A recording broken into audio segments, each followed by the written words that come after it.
Greenhouse gases increase global temperatures by trapping extra energy in the Earth's atmosphere. The United Nations had called for countries to advance their net zero goals in order to prevent the growing climate disaster. Net zero means no longer adding to the total amount of greenhouse gases in the atmosphere. The island nation, Sri Lanka, is also attempting to build climate change resilience while navigating its worst financial crisis in decades. Sri Lanka's President Ranil Wickremesinghe has said that Colombo will focus on green financing tools, including debt for nature swaps, as it attempts to reach the net zero target.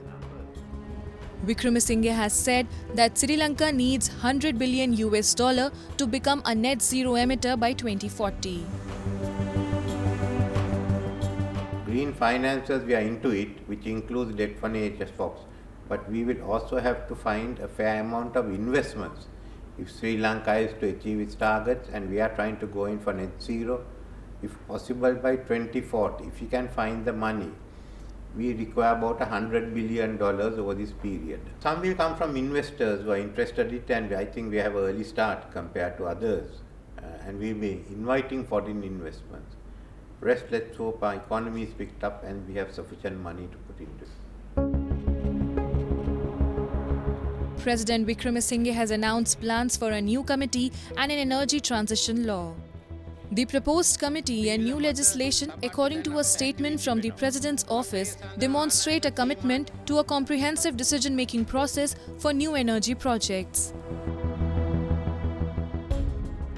Some will come from investors who are interested in it, and I think we have an early start compared to others, and we will be inviting foreign investments. Rest, let's hope our economy is picked up and we have sufficient money to put into it. We hope to put two proposals out. Actually, there will be three. Two are regional. One is the tropical belt. Tropical belt has virtually 40% of the world. It has the largest number of forests. 2030 we will have about 50% of the world population. So let's fix it in the tropical belt. That also has an impact elsewhere.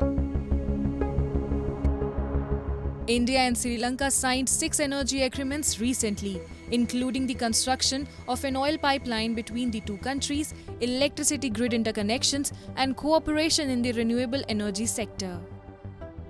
India is already connected to Bangladesh and Nepal via power transmission lines, and hence the same model can work with Sri Lanka. Sri Lanka will be able to take advantage of India's low-cost oil sourcing and processing, and will be able to pay for the oil in rupees, thus alleviating its balance of payments crisis. We feel that Sri Lanka has potential for export of renewable energy. We are having connectivity with India for this purpose, but there also seems to be a lot of excess capacity as far as green hydrogen is concerned. We are working on it. I think we can easily be an exporter of green hydrogen. At the UN Climate Summit, which is being held in Dubai from 30th November to December 12th, Sri Lanka will present 2 regional proposals.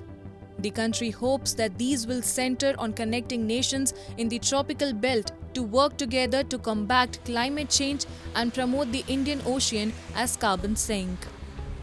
By 2050, it's predicted that nearly 19 million Sri Lankans could reside in regions that could develop into moderate or severe hotspots for floods or droughts.